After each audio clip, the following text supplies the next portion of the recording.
Lulus kuliah sejak 2 tahun lalu, Yuliana Ida langsung mengabdikan diri bagi anak-anak sekolah di Kampung Wowang, Desa Terong, Kecamatan Satar Mesa Barat, Kabupaten Manggarai di Pulau Flores, Provinsi Nusa Tenggara Timur. Liani sapaan akrabnya berinisiatif mengumpulkan anak-anak sekolah bahkan yang tidak sekolah di Kampung Wowang untuk mengisi waktu dengan belajar bersama. Awalnya pada tahun lalu karena pandemi COVID-19, banyak anak-anak di kampung saya libur dan harus belajar dari rumah. Mereka sering datang ke rumah walau sekedar mengerjakan pekerjaan rumah. Kami manfaatkan waktu di akhir pekan, hari Minggu sepulang gereja, di hari-hari lain saya menjalankan aktivitas seperti ngojek, untuk mendukung rumah baca ini, ujarnya.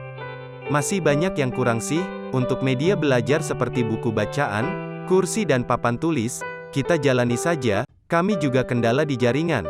Padahal ingin mengedukasi pembelajaran memanfaatkan teknologi yang ada, ujar dia.